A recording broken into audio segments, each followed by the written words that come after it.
them come. This is their fate. There we go. All right. Welcome back to the House of Wolves podcast. I am your host, Deontay, here with my near and dear friends, Jalen and Josh. Today we got quite the bit to talk about due to the fact that it's some weird stuff happening in the industry. At least we got some new updates on Unreal Engine. The PlayStation 5 Pro be going from very cold to extremely hot because everybody wants one, and a lot more to talk about. But before we get started, per usual, Jalen, Josh, tell the people how you been, what you've been up to, what you've been doing, how's life glowing, if you've been playing anything, what have you been up to for the past week? Talk to the people. Yeah, so I don't have as much per usual. This past week I had one to Kalamazoo for my dad's birthday. His birthday actually tomorrow, but we just wanted to take Kalamazoo to celebrate on the weekend. I did that. That was cool. I actually had this episode up there when I had to apologize because I turned into a crash out, bro. What? Yeah, bro. I was ready to buck, bro. I was like, man, because I had basically, long story short, like I was getting yelled at by like my brother and mom, stuff like that, and it was mainly like my uncle and stuff, and I was just like, all right, bro, like step outside, I'll wrap you up right now. Like, oh my goodness. Not the family drama. He said, I ain't got too much more talking in me. Is we finished or is we done? You got too much talking in me. We go right now. I'll wrap you up, bro. Man, you can't be like that, man. That's the Henny talking. I don't know what's going on. But that ain't JBZ. Yeah, so I was like, man, I'm crashing out, bro. I was like, I don't even care. Man, we can scrap right now, bro. But no, I had to apologize to him because I was like, I can be the bigger person, and I'm sure he wasn't yelling at me in that regard, but I was getting annoyed. Mm-hmm. So, but no, it's cool. I apologize and atone for my sins. Atone for my sins. All right. But other than that, I haven't been playing anything besides Multiverses, and I tried to download the Metaphor demo last week, but apparently it's only out at Hong Kong when I did try to do it, but I haven't retried to go back and do it. I looked a little bit up, and they said if it run on the Steam Deck, they said it can, but you got to change some settings and stuff on there. I just didn't bother doing it. I was low-key playing like that hack Pokemon game that I'd be going on and off, or on and off with, and that's really about it. So I got a 5K coming up this week. Well, Sunday, I'm going to do that. Try to see if I can get under like 24 minutes. That's about it, though. Okay. Any games? You say, just the Pokemon. Okay. Yeah, what about? Man. Not too much. Well, I mean, it's been a pretty busy week. I ain't gonna lie to you. So it's not really much. It's been new stuff, but we just ain't got time to get to it. So we gonna definitely. I'm trying to put a little effort into over the weekend and kind of get to playing some stuff that we could talk about. But what about you, Josh? Hopefully you can pick up the slack for all of us. I know you've been playing your emulator or the Android thing. I forget what it's called now. Yeah. So I did a lot this week. But I'll start off with games because I haven't played a whole lot, but I did start a new game, like you said, on my Android device, called Shin Megami Tensei Persona, aka Persona 1, on the PSP. Because I didn't actually know it, but I know that they remade Persona 2 on the PSP, but they remade Persona 1 on the PSP as well. And I was just looking into it, and it actually seems pretty interesting. Like, all the games have the school element. It's gotten better over time and like less tedious. But I'm just starting out to see, like, how do they build the world? Like, is the school life still interesting? Are the characters still interesting? Because like I've seen the like cast, like pictures online and stuff, and they look okay. But obviously, the newer characters like Persona 4 and 5 and stuff, they all look very unique and interesting. Whereas the older games, they all kind of fit like a more. I mean, it's all anime art style, but they all fit into a more, I guess, traditional, old school, older look where they all have the same uniform, maybe a little bit different hair, but they're students, versus the new games where everybody is super unique. But so far, I'm liking it. The PSP version is still like old pixel graphics, but they just look higher resolution than they were on the original system. I'll let y'all know how much I like it. But I'm gonna be playing that, and then I'm gonna go back to Persona 2 because I started it, but I didn't actually get deep into it. But yeah, that's the only new game that I played on my own time because I went to Tokyo Game Show last week. Oh yeah, that was a big thing that I was supposed to be talking about. Yeah, you're right. You did go to the Tokyo Game Show. Talk to us about the Tokyo Game Show. Yeah, so I mean, yeah, I know y'all saw a couple photos online, but I just dropped the link in the chat if y'all want to look through it. Though I didn't take a whole lot of photos because I was very busy there. So I took the bus to Tokyo, which was like a 6-7 hour bus ride, overnight, and it was uncomfortable or whatever. But I think it was better than the last time that we went together because it wasn't as crowded. I had the road to myself. I tried to get as much sleep as I could, and then I got to Tokyo Game Show, and I don't know how many people it was, but according to their stats, this was the biggest Tokyo Game Show attendance maybe ever. And it felt like it, like every hour of the day, like there's super long lines of people leaving and super long lines of people coming in. It took a very long time to get in, and once I actually did, it was a very, very big venue. They had like 4 different halls, different games. I got to see Monster Hunter up close. I got to play for a little bit, but it wasn't like I didn't get a full session in. I saw Phantom Blade Zero. Metaphor had a really big showing out there. It was like one of the most popular games. As well as the new Like a Dragon that they just revealed. It didn't have like a playable demo, but it had an area where people can, take pictures with the pirates and stuff like that. Saw a whole bunch of game developers that I knew. I met Hideki Kamiya, who's the Bayonetta director. Oh, that's I didn't. cool. Yeah, he was just out and about. I guess people know him, and he's just walking around the venue. I didn't talk to him, but I saw Keiji Inafune, Mega Man creator. I was standing like 3 feet away from Phil Spencer, but I did not talk to him because he had an entourage of 20 people, and they were moving. But got some pictures, and he stopped to talk to the Monster Hunter director, and so took some pictures of them talking. Okay. Yeah, it was just a lot of people out. Saw a lot of the Final Fantasy like creators out and about.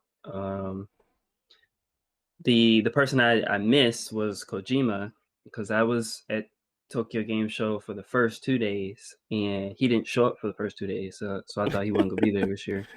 But he did show up for like on the 3rd or 4th day to show like the photo mode in Death Stranding 2, which Yeah, it my looks goodness. nice, but yeah, he's what's he's the an point? interesting guy. He's an interesting guy. Yeah. Have you seen that coat that he put out? It's like $2,000 or Yeah, something like that. the jacket was nice. I ain't got the money for it, and it's sold out. But the jacket was nice. But yeah, he's just doing everything other than. I mean, I guess he making the game, but he doing everything. Who else I see out there? I saw the Warframe crew. They all came from Canada, Oh my representing god! worldwide. Got to Take drop. them They got a new JPEGs. demo coming out. Mm-hmm. Yeah, it was a real nice experience. I mean, I guess if y'all got a question, I can answer them. It was just it was I would say overall it was a great experience. Glad I went. I definitely go again because I met a lot of people who are from the U.S. that are living there, living here and working and stuff like that. So that was good because like I don't get the opportunity to meet a lot of people from the U.S. And I actually met like 4 black men from Detroit who Oh make games. wow. Uh, yeah, who are there. So yeah, that was good. Just I had got opportunity to link up with people who I got a lot in common with. Some of them live here, some of them were just visiting from the U.S. But yeah, we connected, and yeah, it was good. So overall, even though I didn't spend a whole lot of time waiting in line playing games, I felt like it was worthwhile for my own development, which is the main reason I went. Uh, so yeah, I'm glad I went there. Yeah, you ain't fill out your comfort zone. It felt good. That's good. What was your favorite thing you saw? Um, Favorite one I saw, I guess, would be I didn't play it, but Phantom Blade Zero looked more interesting than it did to me before because like the trailers for it were very flashy and there's a lot going on. It's a Bloodborne type game, but it's also doing the Wukong thing where it has a lot of it's very fancy graphics and a lot of really detailed animations and stuff like that. But from the trailers, it's just looked like a trailer. I don't really believe until I see it. But I did get to see it up close, and it looked pretty fun. Um, I think it. I don't think every all the animations are very flashy. I don't know how it feels, but at least it looks like on par with what I would expect from like a Sekiro, where I feel confident in my ability to block these attacks. I can dodge. I can do decent damage in these one-on-one fights. Um, Graphically, it looks pretty good. So I Okay. think that one I'd be looking more closely towards. Even though I think Wukong was a very popular game, it wasn't my personal taste. But I think Phantom Blade Zero might be the game that I'm more interested in. Other than that, there was another game called the name always uh,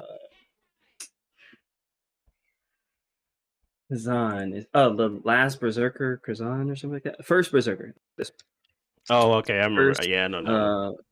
yeah, first Berserker Kazan.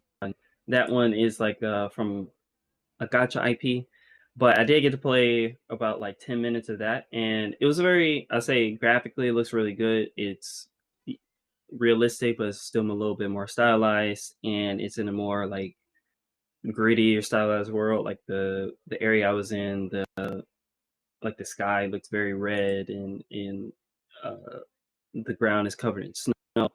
So it looks pretty good. As far as action, it was pretty, I guess, Souls inspired, a bit slower, but you still got flashy attacks.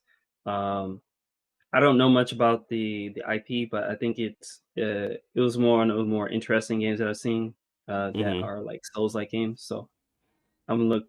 Yeah, those two I guess were my highlights as far as I got to see up close. Okay. I mean, Cool. Monster Hunter was great too, but that one is like they had millions of people in line for Monster Hunter. Mm. So then it was pretty. So I'm assuming that you pretty much had like you really wasn't able to see much, but you was able to kind of experience what it is that the Tokyo. That's cool. Now I guess Yeah, my because the oh go ahead. Oh my bad. I was gonna say the issue was so I went on the business days, which were the first 2 days, and supposedly those days have less people because it's more industry focused. But getting there, the lines are still long. Maybe not like 2-3 hours long, but at least like an hour for some games, and that's cool. But you don't want to spend all day trying to wait and play 3 games. So I just picked a couple few that I waited in line for. But some of the bigger games had press only playtimes. So like Monster Hunter, when I got there on the first day, it was pretty much the whole first day was only for people who are part of the media, and you needed like a media pass and stuff like that. And plus, you still got to wait in line, and so their booths were fully booked. I could sit on the side, I can watch and stuff, but I wasn't able to get in right there. On the second day, I was able to get in close to the end of the event and just get like 5 minutes in, and that was good. But it was just like 5 minutes of like a long RPG. I mean, it felt good. It felt like Monster Hunter, more fluid, like things like getting on your animal and then getting back off, very quick and easy. So you can do a bit of a fight and stuff like that. But yeah, that's the main thing. It's very busy. Plus, there are some things that are walled off depending on your uh, career or whatever. But my bad. If you had another question. No, I guess I was just gonna ask about the layout of the place and like how you felt like it went, but it seemed like it was kind of two different types of experiences. It's the 2 days early, and then it's the rest of it. So, Well, maybe it's still the same venue, but basically it's four rooms. They're all like next to each other and all pretty big. And in the first room is kind of just smaller games, maybe some student like university sponsor games that are getting some attention. In the second room is a mixture of like businesses who are there to like meet developers. We got some translation services here for you. And we also want to show off some of the stuff that we've done. Like we worked on this game, and it's so the second area is kind of a mixture of like business focused stuff. And the third one is more of the bigger, I guess, booths for where that's where you had your Monster Hunter, your Sony, a lot of um, mobile games, a lot of anime games out there. The whole event was staffed by model women who were hired as like cosplayer. I mean, really, when you there, nine most of the booths you go to, it might be a old Japanese guy who worked in the game, and then like seven girls who are cosplaying as the characters from the game. oh That's wow, just the environment. So a lot of people are just lining up to take pictures with the girls. Um, I mean, not knock their the grind, but they're working, getting paid. Um, and then yeah, that was the third area where you got a lot of the bigger booths, and the fourth area was also a lot of the bigger booths, but it also had a lot more of press or like event focused things. Like there was a stage where there was a Street Fighter 6 tournament going on. Capcom had like a interview slash picture booth that was pretty big. Like people could line up and take pictures with, I guess, a girl who was cosplaying from Dead Rising Remaster or something like that. Yeah, so it was. I would say, as far as like events that I've been to, it was actually pretty uh, good and organized. Like once you got into the venue, you kind of just do anything. Was no crazy. It was no craziness or anything like that. It was just here are 10,000 different games, and you got a couple hours to look at them, and it's kind of overwhelming. And so that's why I was talking with a coworker who also I met there. Um, he was like, on the second day we met like so many different people, and I feel like that's because we had already experienced the first day. So the second day, we didn't have tunnel vision anymore. It was like, oh, there goes so someone over there. So it's like we spent a lot more time on the second day talking to people because we could actually focus on like just the people instead of just the event. right, okay. Did you go with But people or yeah. you went by yourself? Was it a solo trip? So it was a solo trip. I was able to get business tickets through my job, but I still, pay for it myself. They just, just gave the stamp or whatever. But there are a couple people that I knew who were also going to be there, so we ended up meeting, had lunch, and stuff like that. Oh, okay. Cool. All right. Any questions for Josh, Jalen? Before I we just move want to know, on. you ran into the Warframe people. Did they say anything about Boar's return? I We mean, need I more told y'all strength to the Grineer. Vor has already been back. He's been done dirty already. But no, what they were showing off was Warframe 99, which is the expansion. But I guess they announced that there's gonna be a separate demo for it, so people could just download the demo at some point this month to play it. So I don't know. Y'all can hop in on there. That's gonna be the Metal Gear Solid inspired Warframe update. See if y'all interested. So Warframe 99 is like in the past, right? Yeah, it's more complicated, but it's like a flashback era type thing where you're going back to where before the frames, these are a couple characters who eventually, I guess, became Warframes. So like if you look it up, you'll probably see like Excalibur with no helmet on, and it's a guy who kind of looks like a Metal Gear Solid character. And it's gonna focus on them. It's gonna be in like, I don't know if it's on Earth or it's an Earth inspired place, but there's motorcycles. It's like a city that looks like London. They got AK-47s. So yeah, that's the main focus of the next Warframe update. That the demo comes out in October. I don't know when the update comes out. Okay. So that means we're gonna see Granddad War. And We're gonna see maybe Granddad grandparents. Vor 99. I don't know what else for it. Might bring back Bay Heck. The was the HVAC system good? Air conditioning? Was the smelly gamers being smelly, or was it pretty good up in there?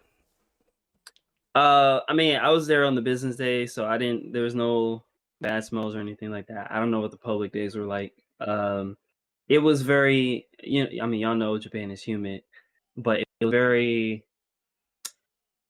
I think it was good because Japan is super humid and it was rainy those days, but I didn't feel like too hot unless I was just, really, I've been walking around, standing in line all day. I get tired, but I feel like it was pretty manageable. So I think the venue is pretty good. Because the actual venue, I don't know what the main use for it is, but I know that there are a lot of like big concerts that happen there as well. So it was like a very big venue that had a lot of doors and ventilation.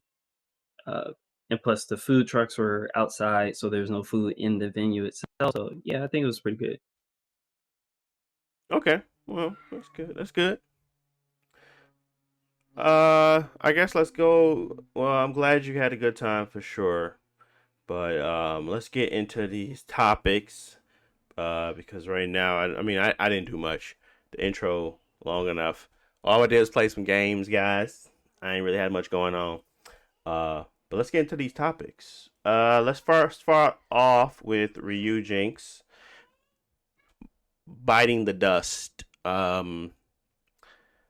So it was just announced that Nintendo essentially sent out over some information to the creators of Ryujinx, kind of similar to Yuzu, and requested that they kind of shut down operations and threaten with lawsuits. Correct?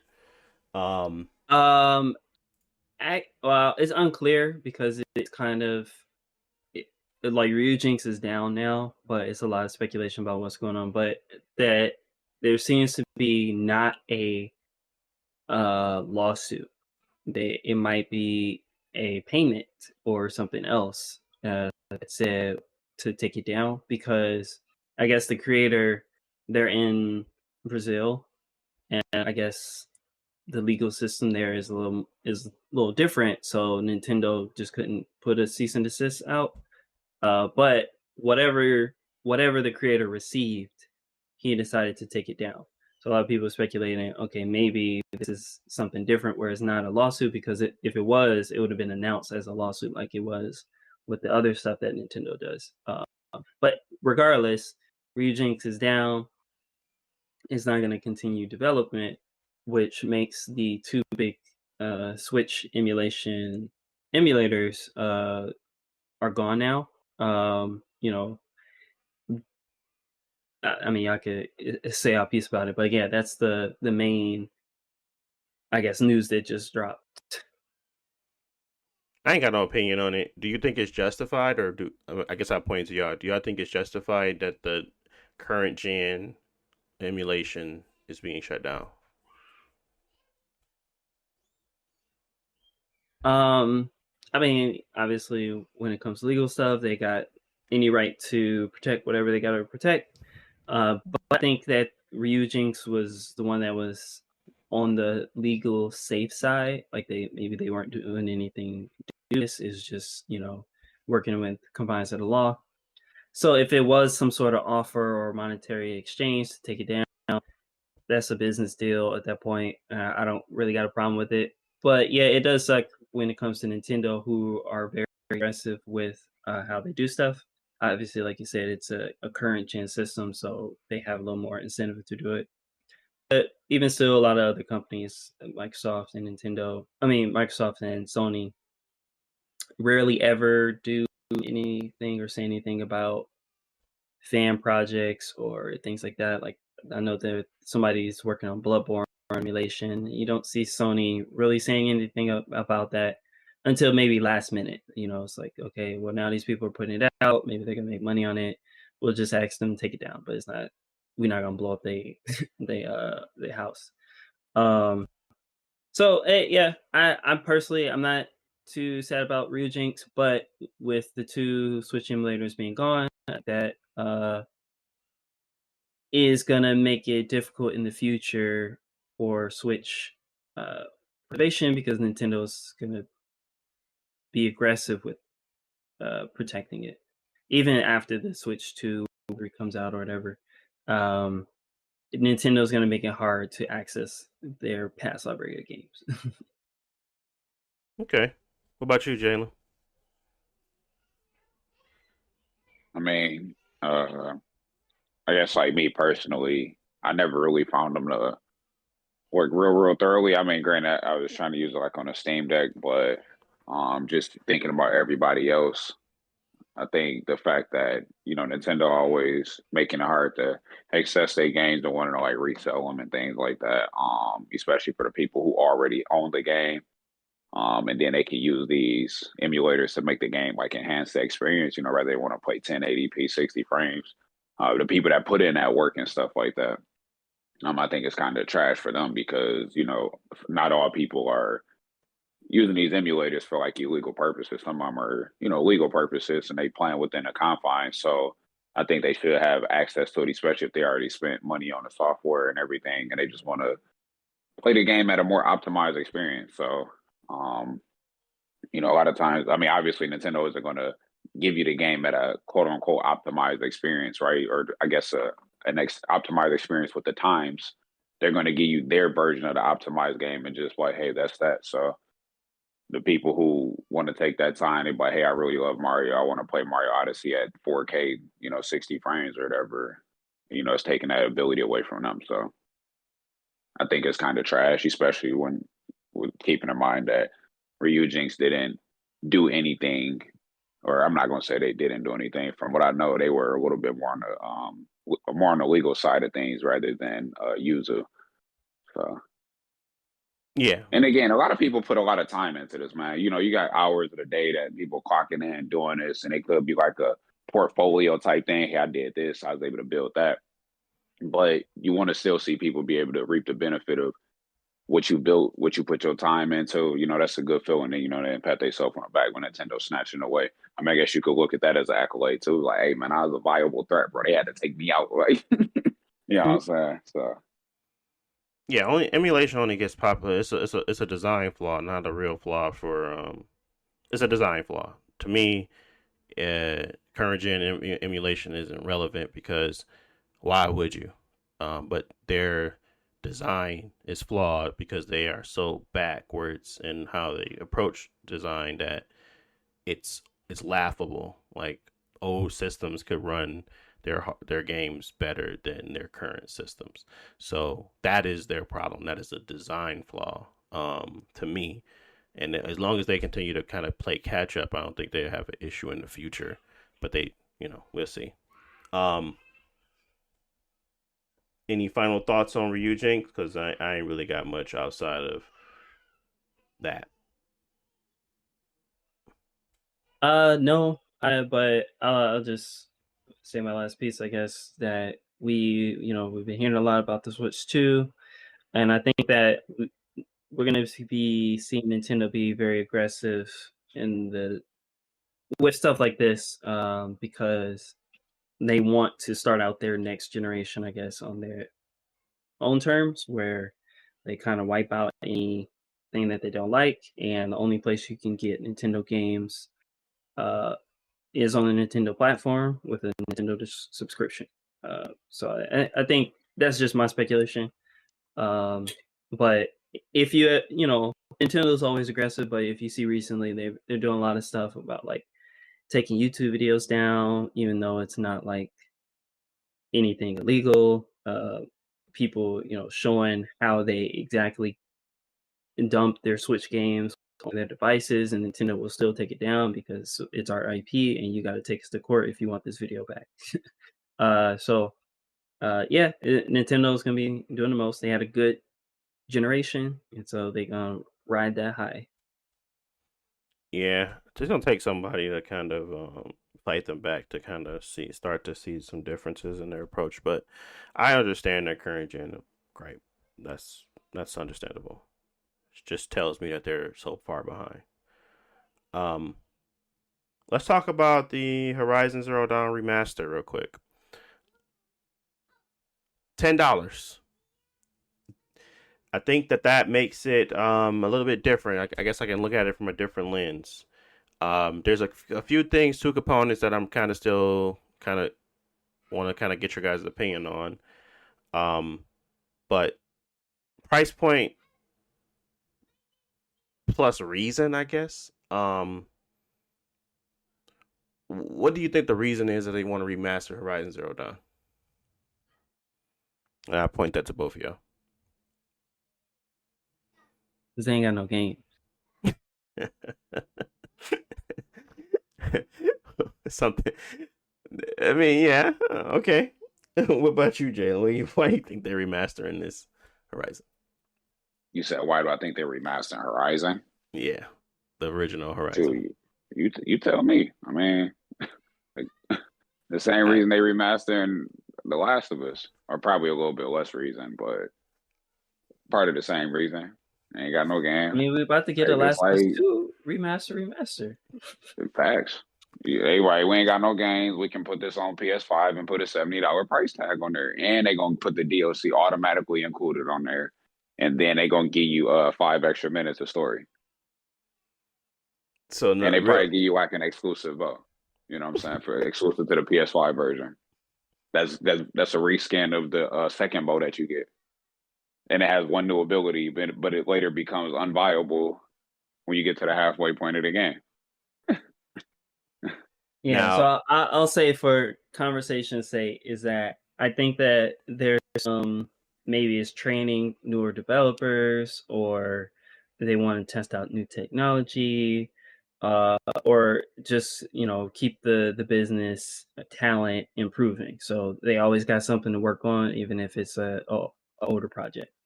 That being said, I think more cynically, it's because they don't have any new games coming out. And we've already established that PlayStation players will buy our games that came out 2 years ago, or sure, it didn't come out 2 years ago. It came out like 6 years ago.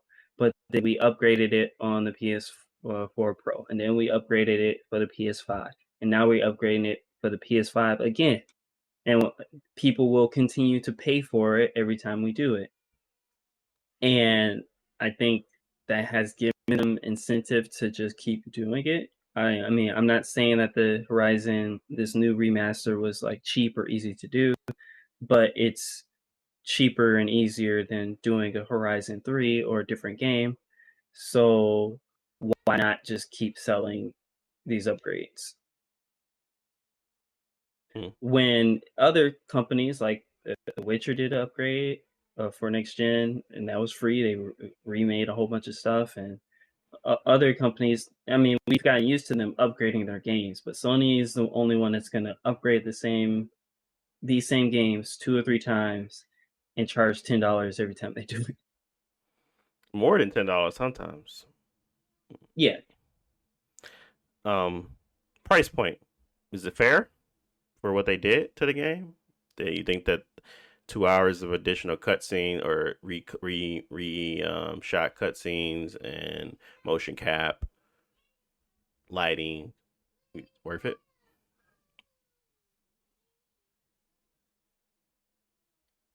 For me, In general, I guess I wouldn't no, want to. no, I no. want to take you I out just, of it. Yeah, let's just say in general.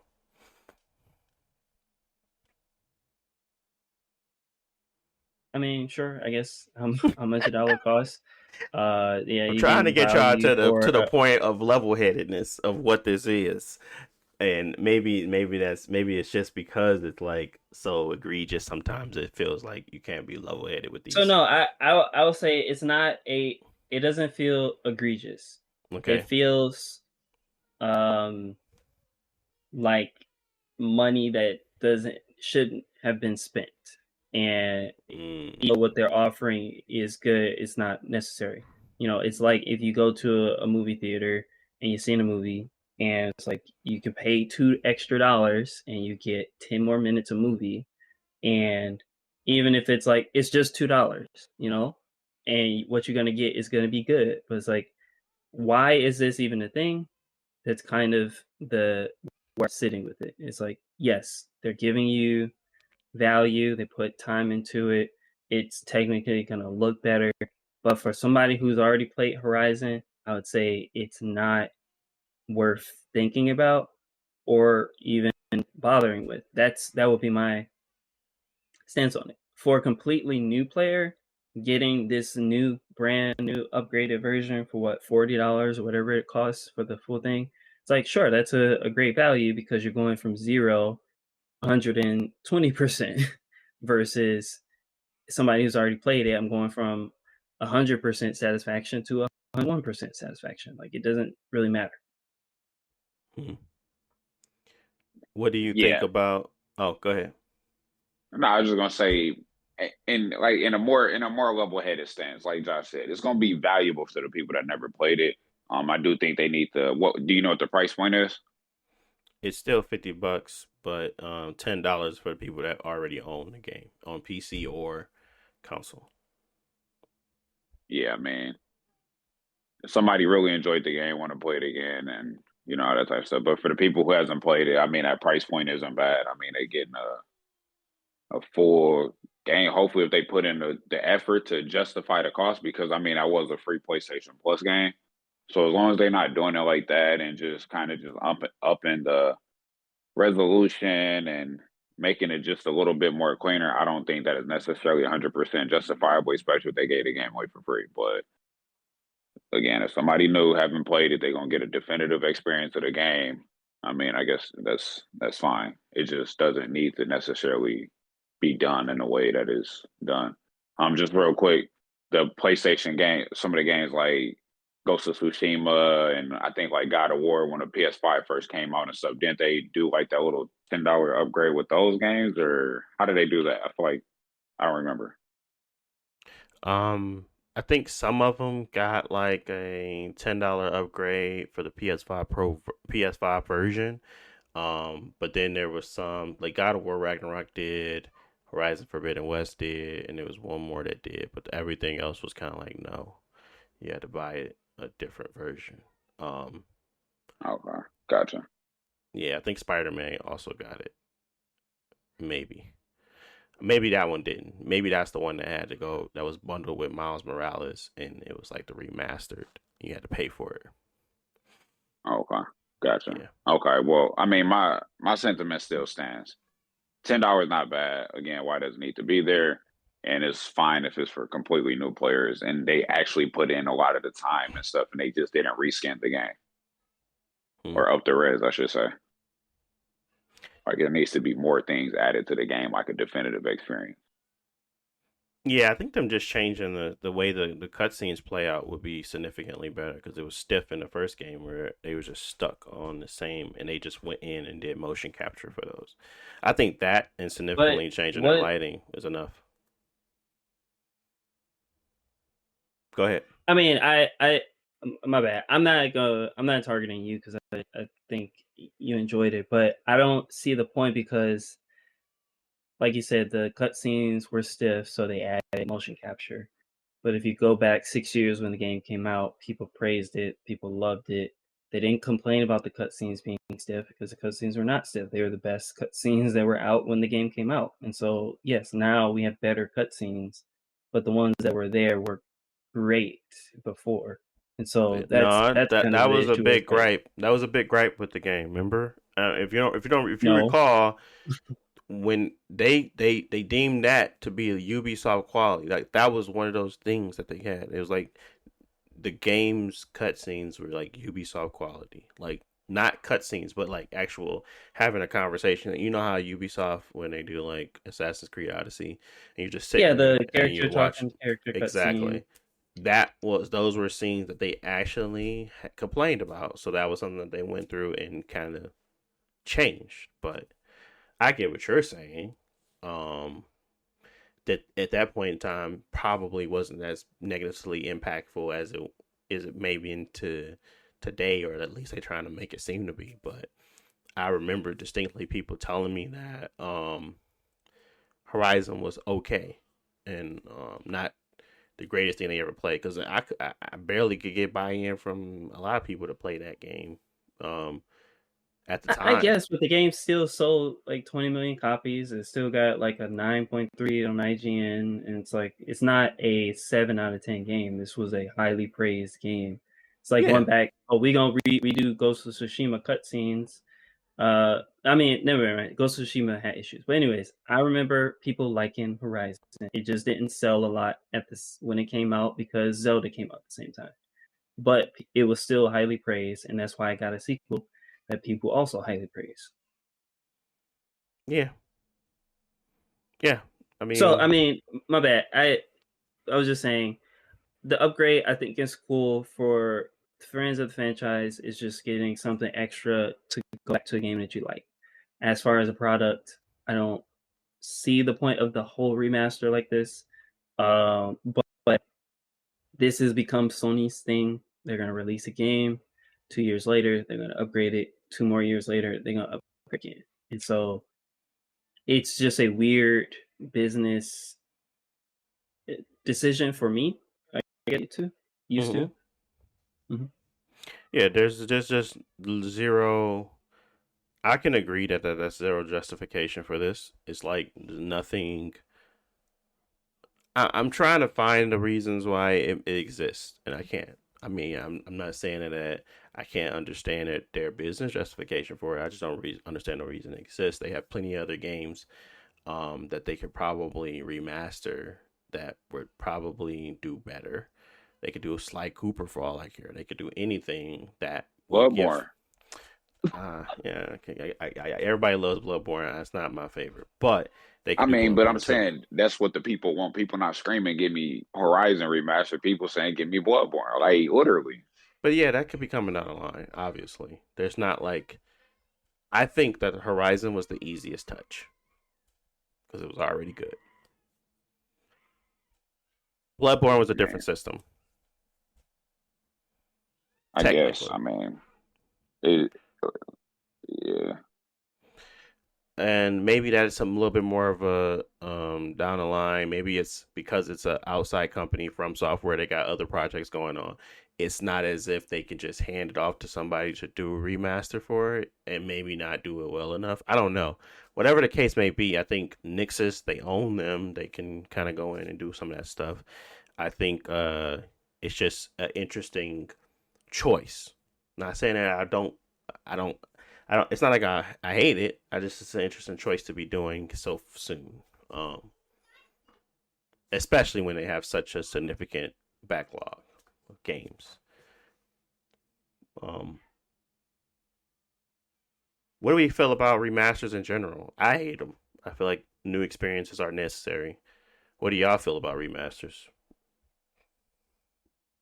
I mean, I think remasters are that fine because some games like Bloodborne, you can't play it on a modern system. And if you go back to the old system, it is very limited to what it was like when it launched. So remaster it, put it out, make it better. That's fine. It's just a lot of remasters can be very lazy or even worse than the original experience. And now we're getting to this new era of Sony, which is going to remaster the remaster, and that doesn't make any sense. Like, look, Last of Us One has been remastered like 4 times, like literally 4 times, and I don't know who that ever benefits. Like, yeah, going from PS3 to PS4, good, you get a better version, but then you go from PS4 to PS5, and then we release another version of the game. It's like that's not necessary. Remastering it 2, 3 times in the same generation, no. Go from PS2 to PS4. I'll pay my $30, $40, whatever, for the upgrade, because that's a 2 generation jump. 1 generation, I'm less excited about it, especially if you already did an upgrade for it in the same generation. So I can agree to that. So you find remasters to have some merit. I find remasters to only have merit on PC, where you can play the old version and the new version, and can kind of. I feel like when they hamper you because they don't want to do something, that doesn't make me feel good. Like Bloodborne could obviously run at 4K 60 with the right technology, with the right people behind it, and for free. I just feel like they chose to do something to make it a problem. It's not that the game itself can't have been upgraded, or at least like we've seen it with the Xbox. I know they can do it. They have the ability to rewrite the code in order for that to be unlocked and ran at a better way, and it be totally free. I don't like those types of remasters where they create a problem to fix it. I like when you can play the old one, but this is the definitive version that you might want to also take a look at because it actually has meaningful changes. Unlocking Bloodborne at 4K 60 does nothing for my experience now, and I don't want to pay for it. So I feel like that's the difference. Like if you can slap just 4K 60 on something and resell it to somebody, I feel like that's a terrible remaster. But if it is a meaningful change, like a Last of Us Part 1 going from the Last of Us remaster, then I'm okay with that.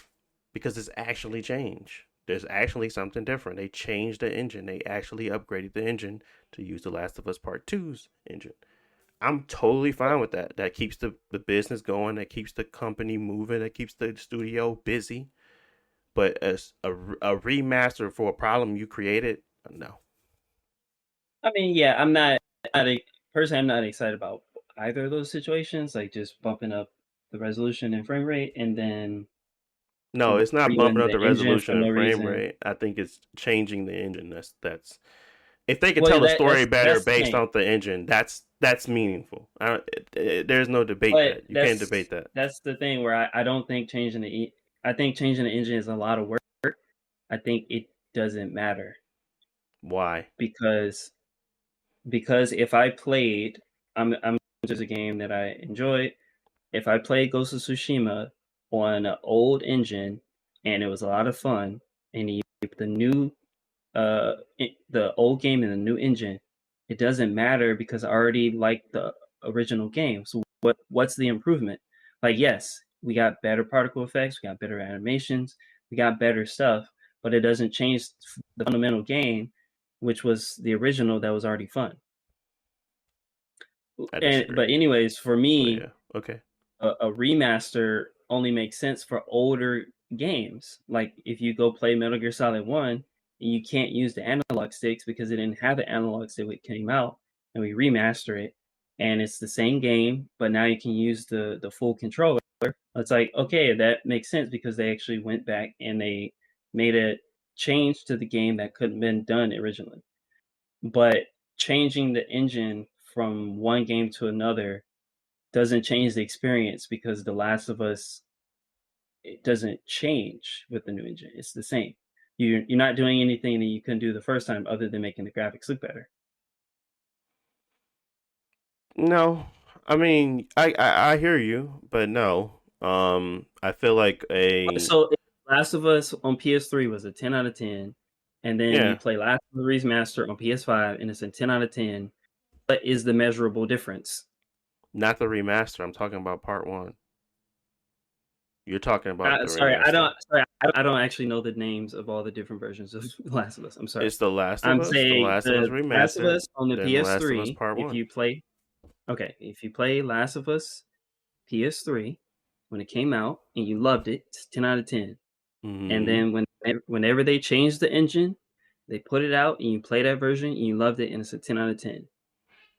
To me, those are the exact same experience, and I don't see the purpose of the second one because they're both, there's no difference in my experience.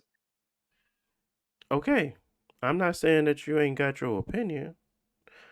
I'm saying that my opinion differs from yours. I feel like there is a significant difference in playing a game on two different engines, especially if it's not just an engine swap. It's actually literally allowing you to tell the story in a different way or a better way than you're true to your original vision. It's kind of like the same thing with if you're trying to hamper or tell me that a Metal Gear Solid 1 remake today, like Snake Eater, would, or even whatever, what's it called? If you're telling me that a Metal Gear Solid 1 game that came out in 2000, I don't know, I don't even know when that game came out, but if you was to come out and be a continuous, like a different engine, but to be able to tell that story better, I see merit in that. And I get you're saying that you see merit in it too because it's a longer time frame. You're saying that because it's so close on The Last of Us, it's not justifiable, and you feel like this is a 10 out of 10 and a 10 out of 10 here, that it just not, it doesn't correlate to you, or it doesn't make sense. I'm saying regardless of the time difference, because you can do something different if that engine has been upgraded, that gives me I find merit in that. Maybe So it takes a little longer for your merit to be shown, but I just feel like there is merit in taking a game, changing that game fundamentally to tell it better or to play or be perceived better. I mean, that's kind I of what you do with technology. You try to make it. I don't know. I guess I just think of it like a upgrade, like an actual physical upgrade from one system to another. I find merit in that too. So I'm gonna find merit in the software that is being played on. I mean, so it's, that's playing it. So I don't know. Maybe. so What? your standpoint is that if it's an upgrade, then it's an upgrade, point blank, period. Whether the increment is good or bad, correct? No, that's not. Yeah, you're mixing the two. An upgrade. I guess my definition of an upgrade is not a remaster. My definition of an upgrade is is I guess because Better, faster, there's stronger. like you're talking an upgrade like going from uh I don't know, Android iOS 17 to 18. That's not to me. That's I'm that not that talking about a upgrade as far as a subjective one. I'm talking about an objective one. This game came out at 50 frames, now I can play 60 frames. Like that's an upgrade, right? mm-mm, no.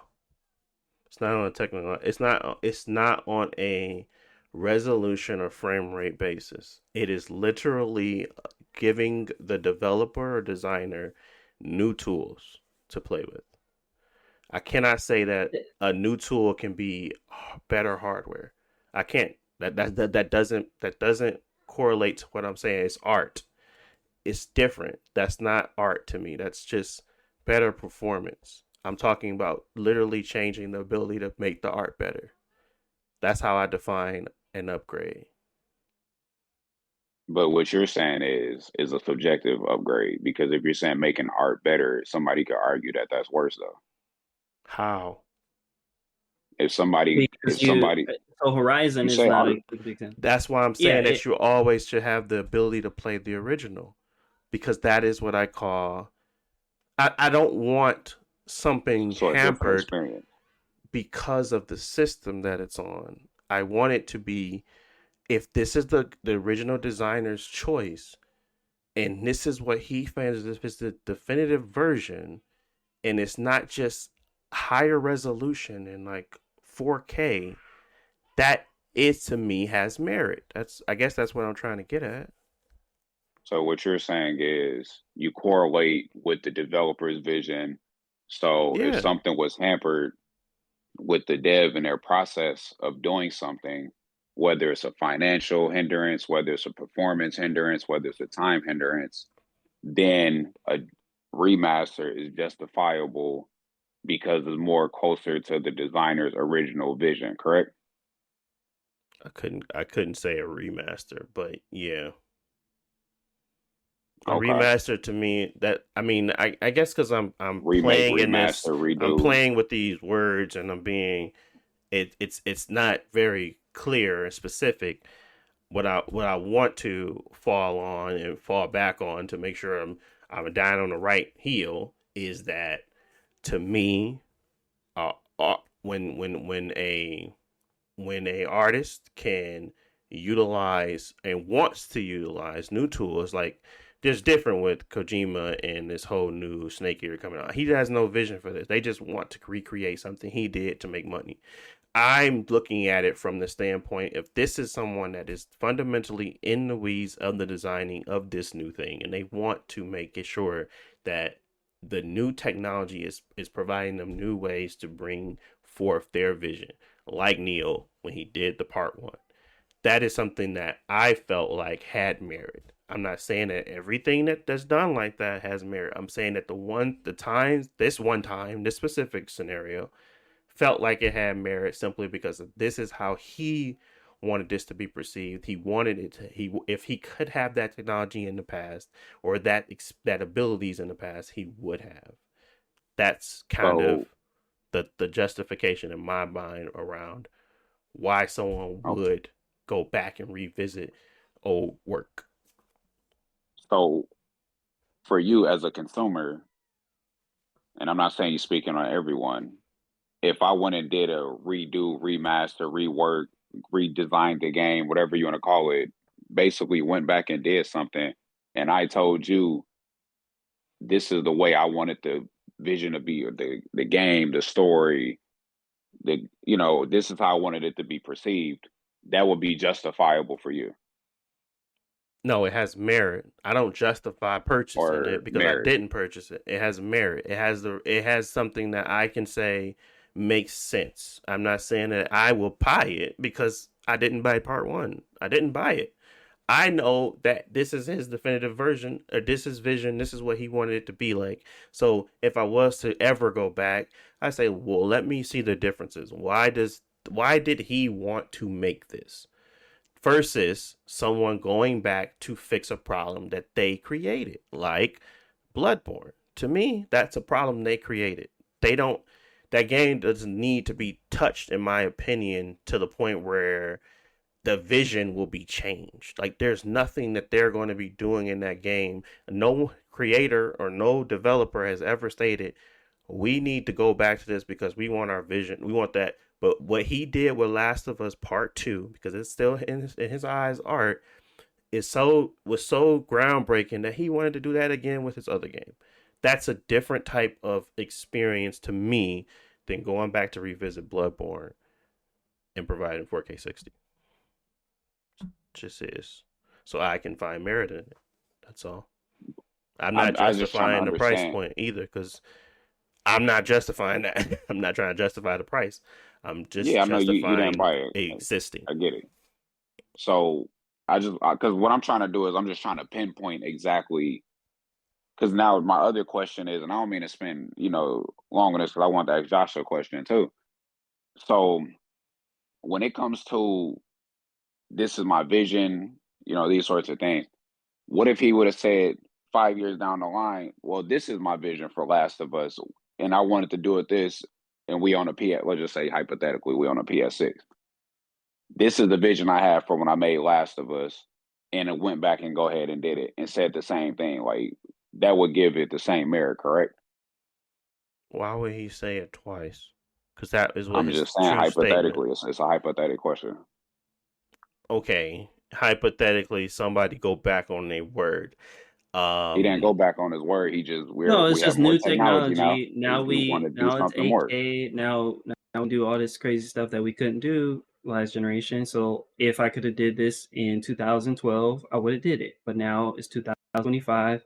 We got new technology, and this is the vision I have for Last of Us Remaster Part 1 again. So, okay, in his world, in this hypothetical, Yeah, we got he AI NPC.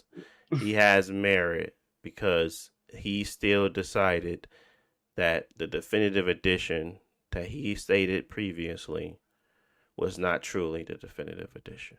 So, if he has the vision and the ability to get someone to buy it again, because it ain't me, to buy it, then yeah, his vision being for or shown a case showcase with this new thing that he feels like would be groundbreaking, he has merit. I really can't go back on that and say that no, that he doesn't, because yeah, in my mind he's insane for trying to get somebody to buy it over and over again. But if his version of this game will showcase something true or different for him, and he gets a company to pay to do it, so be it. It's not my justification. I am Well, not on the running we're that not P and saying. L. I'm not running that P and L, I'm so I don't care. But no, I'm I not saying don't. like you specifically. I'm just saying you're saying merit. You're saying from an objective standpoint. So if it's objective, it's kind of something that should resonate with everyone. So I'm not. I don't want you to insert yourself. I'm just asking: is it giving it merit or is it not giving it merit? And you said yeah. It is. Yeah, So my his next thoughts question is is: that. Yeah. so let's say the devs in Bloodborne, and I'm not trying to justify Bloodborne or anything. What if the devs in Bloodborne said, "Hey, we had the PS4 technology. We didn't know exactly what we was doing. This is how we wanted Bloodborne to be broadcasted or played or whatever. So these are the things we want to add a couple more cutscenes. We want to add a little bit more to the game. We want to add more weapons because we can agree the game was bare bones to some capacity, right? If they said this is what we wanted to do when we didn't know how to use the technology that we had in front of us and we would rush X, Y, and Z and they want to tell it different, then that same statement that you say would that same statement Yes. that you had. Okay.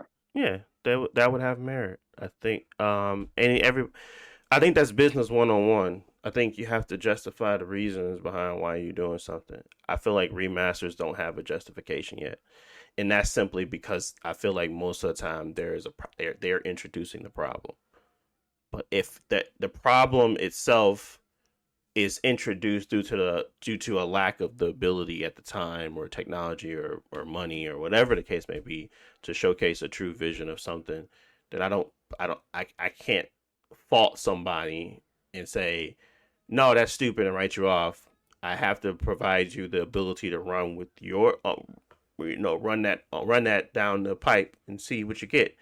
I'm not saying that it's going to be great. I'm not saying that the outcome is going to be beautiful. I'm just saying that it has merit. Yeah, no, that It's makes sense. justified. So yeah. Um. But okay. Anything else on that before we move on? I we don't got to keep spending time on. I was just curious about standpoints. What would make something justifiable? I want to understand your justification or not justification, merit. You know, I know they're not the same exact things, but that's kind of what we was talking about, like justification, or if it was warranted to be made, right? Um, Yeah, I mean, I feel I like feel like mine. at that point it is similar merit. It has merit to it. It's just sometimes some form of justification to it. I Yeah, wasn't. I was. I think when we were talking about it, when I had to distinguish the difference between the two, is that I guess the conversation was steering more to me justifying their reasonings versus saying that it's just has it has like I guess no, I guess it's the same. Maybe I was separating that distinction for no reason because it's literally the I same mean, thing. what I picked up is that justifiable is from your lens more subjective versus merit is a little bit more objective. Yes. Not taking in your lens. Like the story, Yes. Joe Blow want to do this, so he has merit to do it. I mean, I guess you could still kind of say justifiable, but you're not going to purchase it, so you don't really justify doing it.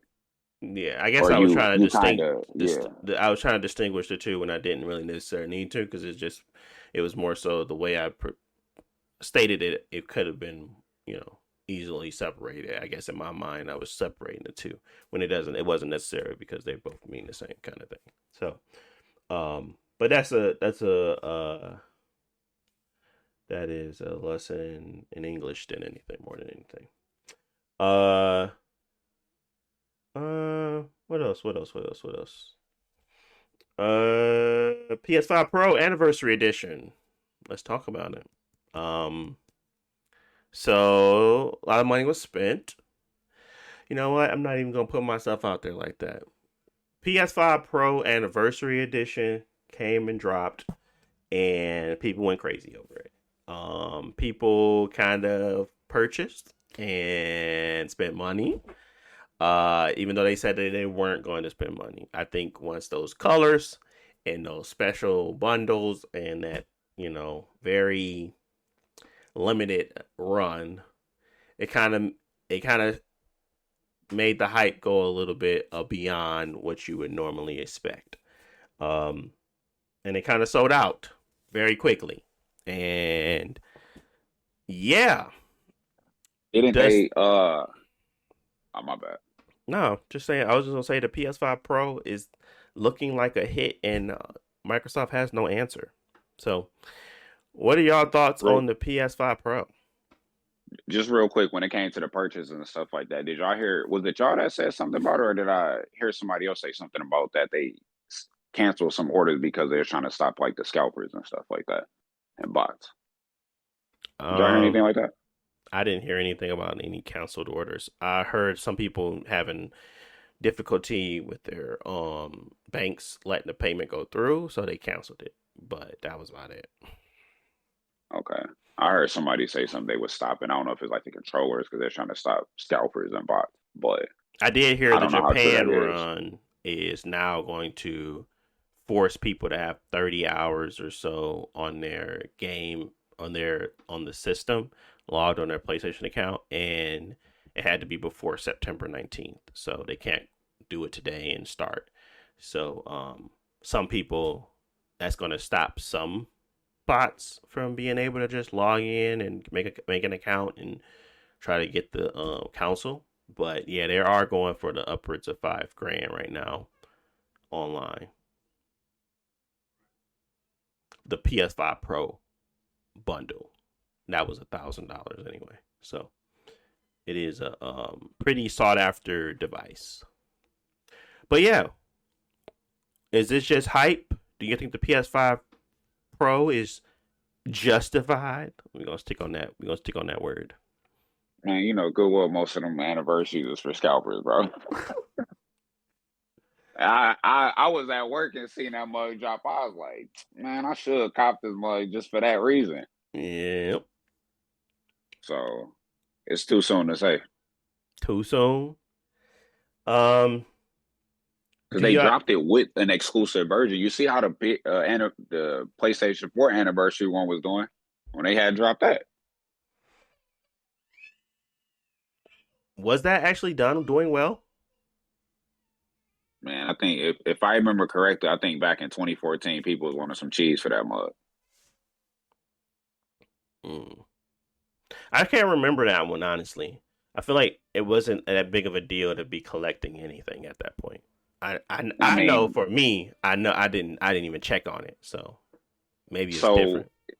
Naturally, this one is going to have more hype behind it because of the simple fact that the PlayStation 5 was hard to cop anyway before. So I think that's going to translate, and it's going to automatically just have people wanting to get it. Like I think that's what it's going to end up doing. Versus the PS4 one, that one's going up in price and stuff too, but the PS4 is easily accessible. Mm. So PS5 Pro. I know y'all seen some information on it. What y'all think? I mean, yeah, this anniversary is just FOMO. I don't really see the purpose. Just because I mean, it's not gonna have. I mean, have value because it's rare, but the system itself is not gonna have any value in 5 years. So, I don't personally care, but yeah, it's a good marketing strategy because people care about um the hype around PlayStation. It's the hype. It has the limited number of units, and people just don't want to miss out like they did at the beginning of the generation where I can't get one. So I think the PS5 Pro is gonna sell out of whatever they have, and actually the anniversary edition because people want to capitalize on that FOMO. Okay. Okay. No real merit to the technology though, right?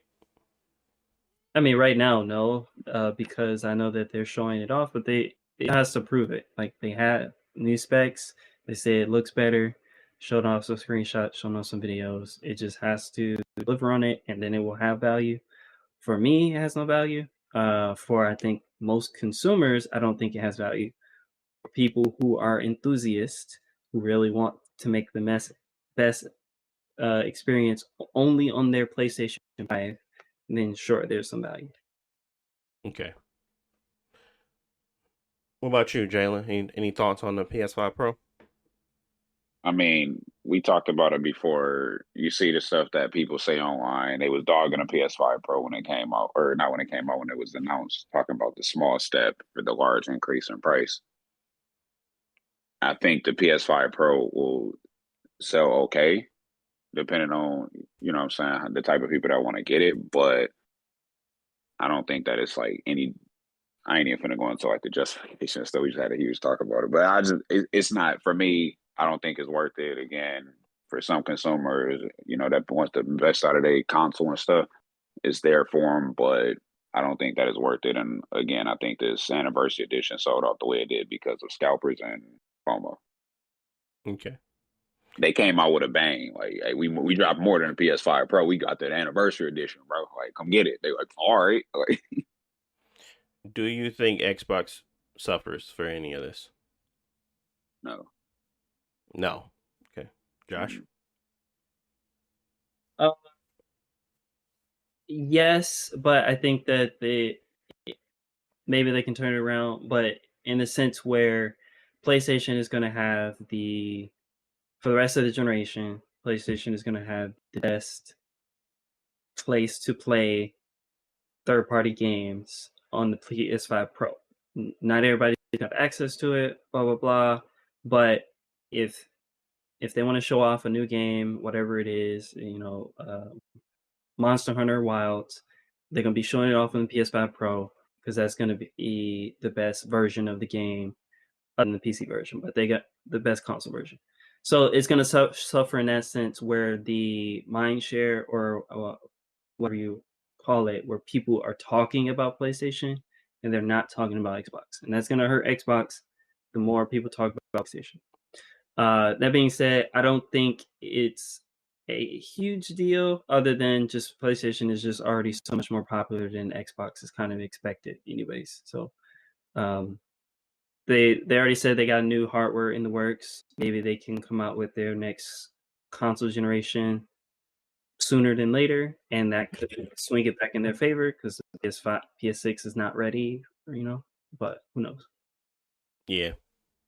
I don't know. I feel like there's the power conversation and then there's the actual reality of it. And most people on the PlayStation side are still playing on the PS4. So who is this really benefiting outside of the diehard enthusiast? Um, it is still it's still yet to be seen. And honestly, like there, I guess the reason why, and I can kind of speak to from my standpoint of it, is the reason why I went to PC is because of longevity, backwards compatibility, and it was more powerful than any of the other. And it was more powerful than anything on the market, obviously, console wise. The justification for continuing to hold on to consoles is because after a certain threshold, I don't care, and I stop caring. 4K 60 is probably my threshold. Ray tracing is cool, but it's not like a definitive thing I need. So as we get closer and closer to that threshold, where it becomes that value add, we already see 1440p 120 frames per second. If I really want more frames, I can do that on more competitive games. I don't really need anything higher than 4K 60 on console or PC. Like, I don't care to push higher than that. So as we get closer to that space, the value I put on consoles gets higher. But backwards compatibility is still my biggest selling point. So my expectations for the next console generation, this is the defining point for us, where we start to see, okay, you have the hardware, but do you have the games? I think that's where my change in my perspective is going to lie. Like, I don't think, I don't know. I just don't think that there's a lot more value you can add to the box at this point. I feel like they're going to hit a point now where everything's going to be good enough, and everybody's going to be on that playing field, because the PS4 is already good enough for a lot of people. This next generation of consoles is probably going to be like very close to extremely good enough to beat out a lot of the PCs on the market. And I think that at that point, it becomes about value add, backwards compatibility, and breaking down a lot of the foreseen barriers like PlayStation still has. So to me, Xbox still has a significant lead in that, because your hardware might be getting there quicker, but your software and your platform is far behind. So there's twofold to it, I guess, for me. But there is a point, and I think we're getting close to it, where I don't care about all the other stuff, and I just care that the game runs at 4K 60. Because even when I pixel peep and I look at graphical settings and I go from ultra to medium, I can barely tell the difference. And I just sit here and I'd be like, why am I using this PC if I don't care? So I think there is a shift in my brain. I think there is a shift in like how I'm perceiving value. But I do think that as we creep to that, it does make the value proposition of consoles better. So, and the reason why they don't get emulated is simply because they're so close. They're close to what the PC can do, to the point where it's like, why even bother emulating it? Graphics look good. So PlayStation has already showcased that, graphically, it can beat out anything that the PC can do, even with ultra settings. And as we continue to see Lumen and all this extra stuff be showcased on this thing, it just tells me that we're probably gonna get another swing back to the console heavy position, which I already think we still are, but I think the value of the console is going to get a bit better before the value of the PC does. The value of the PC is already there. I just think that people want a box that works and is optimized and is valued in that way. I just don't like the barriers that it comes with. So Microsoft is going to get there first, then Sony, but the value of the console probably will start to exceed the expectations of what people think a PC can do, because it's just not going to be the same. I think that there's going to be that's to me. I can't speak for everybody, but to me, that's what they're striving for. I think we were all pretty satisfied with 4K 60, but we never got it, and that's why I switched to PC.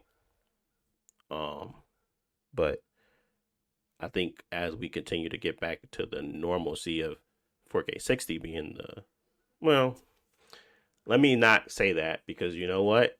Every time you get to a point where you can run plenty of games at 4K 60, they change the graphical engine to be pushing more things, pushing harder things, and then it causes it to go back to 4K 30. So we'll see. But I think with the AI technology implementations and all that good jazz, we'll be with the PC sooner than later. So, but yeah, I am starting to. I'm going on a little rant, but I am starting to lose interest in like higher fidelity settings and being more convenience. So, obviously, with my Steam Deck and Legion Go, I'm comfortable with playing games at low settings to medium and just having a good time with them. So, I think that's gonna be the move, guys. Any thoughts on or around that before we move on? Nope. Okay. Zelda. Echoes of Wisdom's performance is mediocre at best. And it runs on a potato. So when do y'all think that? I mean, right now, my Pixel 9 probably can run that game better than the Switch. I guess we seen the leaks. We know what's coming down the pipe. I thought 4K 60 would be the target. It doesn't seem like it is. And maybe 1440p 60. Okay, like at this point, I just want a steady frame rate with a higher resolution.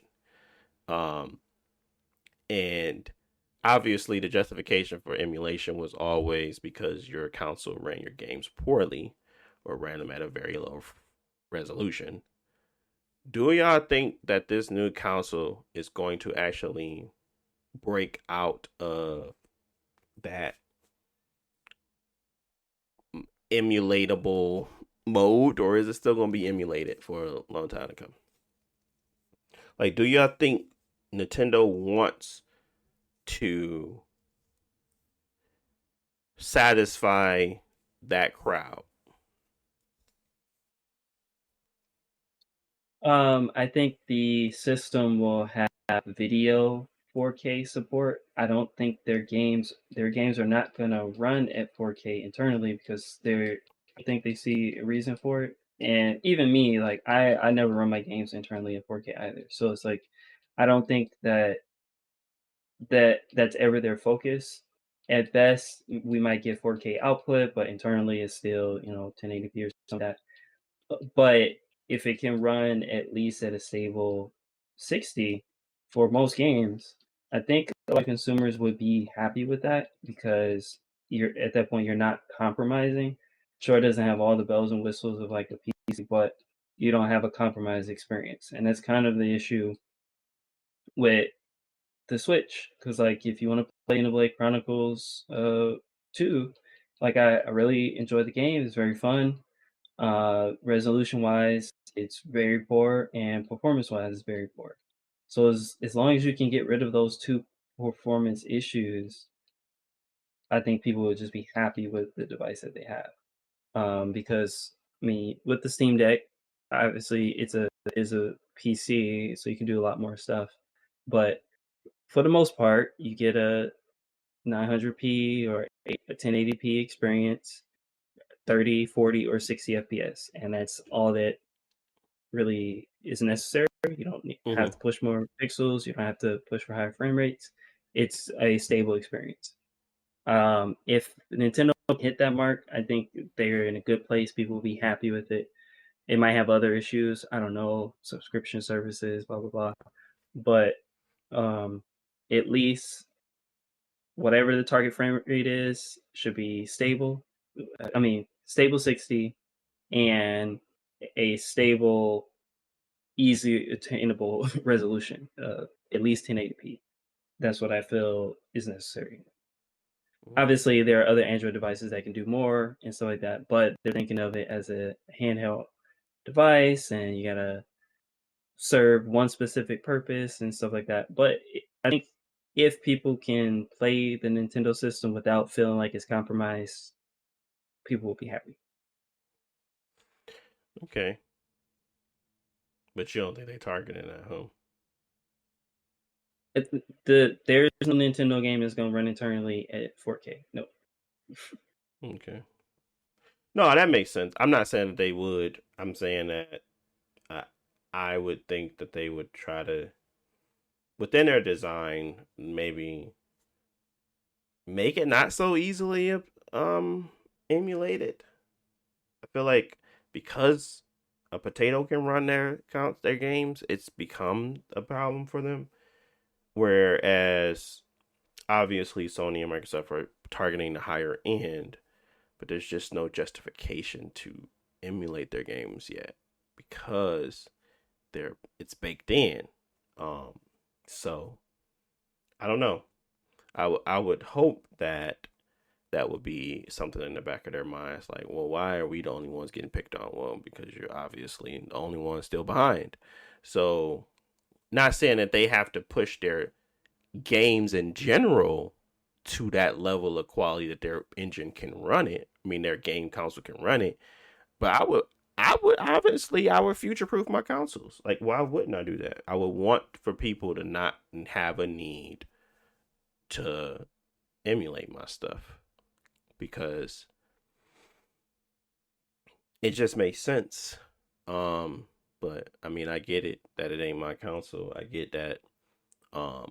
Even if you were to lower your overall cost of your game development because you're just going to be targeting 1080p 60 frames per second and then upscaling to 4K, you still lowering the cost of the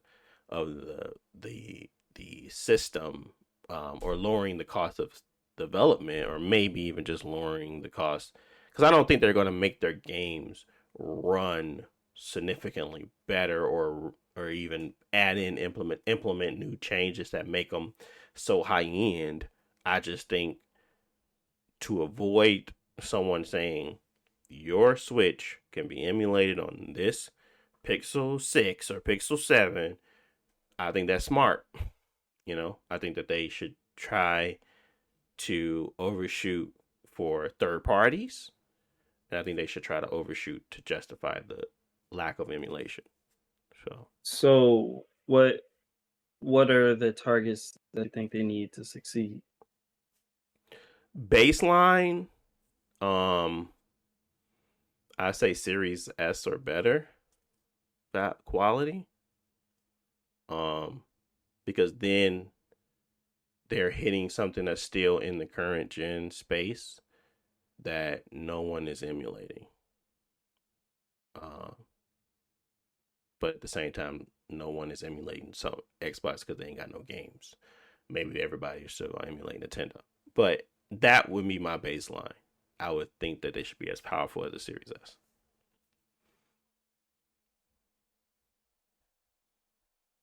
But mobile. I don't know if they can do that though. Yeah, I'm not too familiar with the specs on the Series S. I just know that it's they usually target 1080p, either 30 or 60 FPS with, like, low or medium settings or whatever. Right. I think that on its own is doable, but I think also the type of games is going to matter, because like if it's a Call of Duty, run it on the Series S, that's different than like Kirby running on like like a new Nintendo system. Like the games fundamentally are different, and so it's going to be more demanding, even if they got the same resolution or something. But I mean, I think that there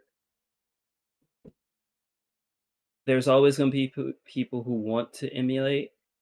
That's never going to go away. Just maybe it's a better experience, or maybe they want to get the game at like a at a different price point. But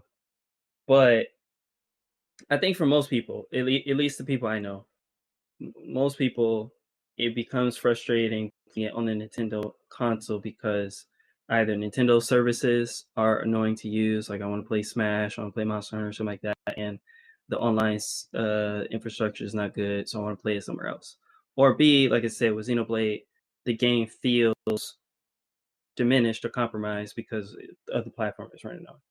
I think aiming for at least 1080p 60 at least um, should create a cushion that most people for at least a couple years will be happy with the system and not have any complaints. I don't know how that's going to change. Like you said, the third-party developers might want something more. We need at least Series S quality, and you're not giving us enough strong enough specs. But I don't. For Nintendo games, Zelda, Mario, Xenoblade, blah blah. I think those games need to run well on the system. If those games run well on the system, nobody's going to care about the Mortal Kombat version on the Switch. They're only going to play the Nintendo stuff, I think. I mean, that makes sense. And I think that that's a good way to kind of think about it, but I don't know. At the same time, I think so. We started off with Zelda. I just want to pivot back to Zelda real quick. The problem with Zelda is not the Switch. We've seen better games, more complex games run better on the Switch. Whoever made Zelda, they did a poor job optimizing the game. Same thing with the Pokemon developers. They did a poor job optimizing the game. The last two Pokemon games. It's like there are some Nintendo developers that make fun games that have poor not optimization. so good technical performance skills, and they're just putting it out on the system. Usually we don't see that from Nintendo, but it's showing more. Yeah, obviously if the system was more powerful, then they could kind of just ignore the performance. It just automatically would run well. But I think I blame Zelda's performance on the developers, not the system. Because the system, yeah, it's weak, but it's like if I can play, it's a example. But on mobile, for example, there are 6-7-year-old phones that run like Genshin Impact, and it runs way better than this Zelda game, which probably costs like 1% of what they spent on the other game. So it's not apples to apples, but there are very good mobile games that run on weak hardware that perform well. Just gotta do the work, and I feel like the Zelda developers, unfortunately, on the technical side, did not do the work.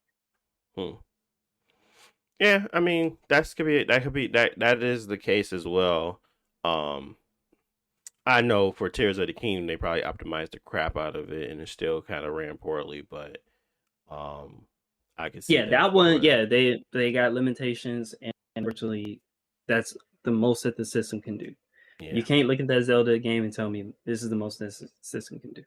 Nah, you're right. I think that it's kind of twofold, and I think probably you're 100% right that it's more falls on the developer than it is the console itself. But it does not help that it is a 2017 device. Okay.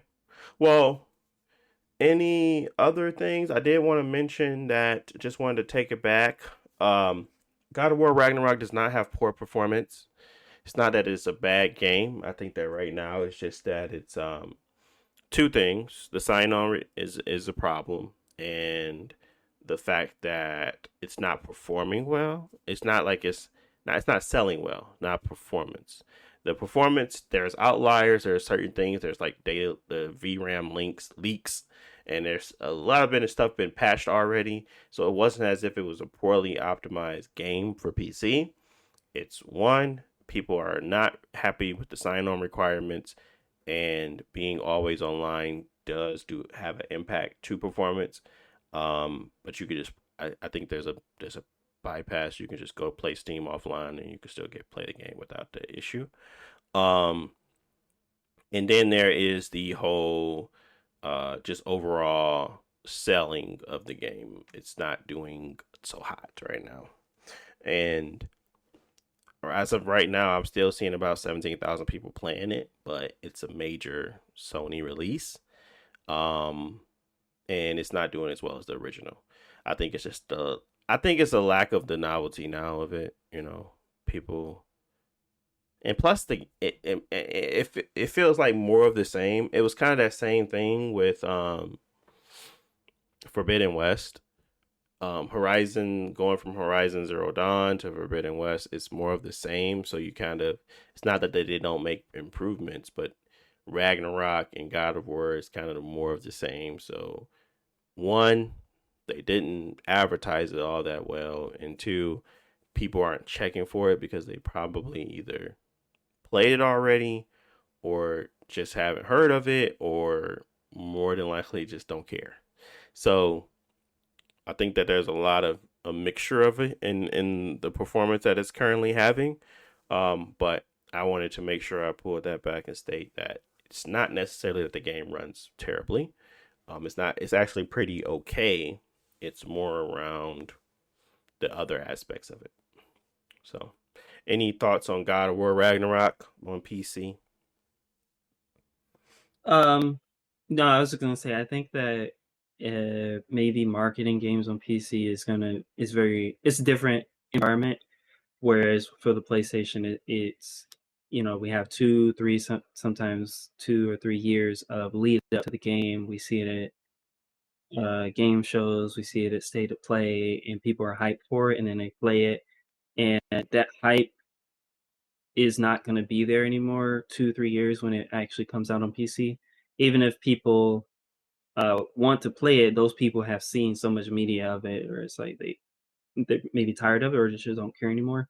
Mm-hmm. I think that hurts their PC releases with them being so late, because there is no hype for it, and it's just going to be treated as a regular release. If they could find a different way to do that, that would be probably better for their PC long term. But again, it's a different market. I don't know if PC players are how to market to them in general, because a lot of popular PC games are kind of overnight sensations, or here's Power World, here's Helldivers, where it's like games had no real marketing on PC, but they just blew up. That's Yeah. all. Okay. All right. All right. All right. Well, I guess the last thing I wanted to cover off on was well, two things. Sorry. Unreal Engine 5 Megalights looks really good on the PS5. If you haven't checked out the tech demo, check that out. It's basically ability to kind of shadow map, and it's in Unreal Engine 5.5, but it's giving you different light sources and almost making it, well, it's kind of like a ray tracing effect, but it's just shadows and lighting, and it really does transform the scene, and it's light. So what you can see is that it's running pretty well on a PS5, which is good. Last thing was Shattered Space. I don't really have much to say on it. I just heard good things about it. I heard that there's generally a better sense of scope and scale because you're just on one place and you're literally just dealing with one planet. The map is very dense and has a lot more going on. So people are really enjoying it because it's kind of back to the more Bethesda feel where you go to a destination and you stay there. You don't just bounce pinging around to different planets that feel bare. So people are enjoying that. I'm definitely going to give it a shot. I already paid for it. So Shattered Space did come out Monday. So you can check it out. in your Xbox today. Xbox or PC. Did you get the DLC yet, Josh, or no?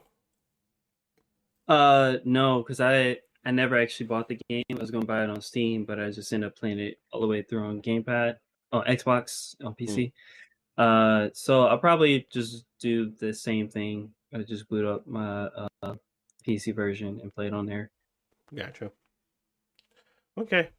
Well, that's pretty much it. I don't really have much else to talk about. We didn't get a chance to check out the Metaphor demo yet, so can't really speak on it. So that's about it. Anything else for the good of the people before we get up out of here?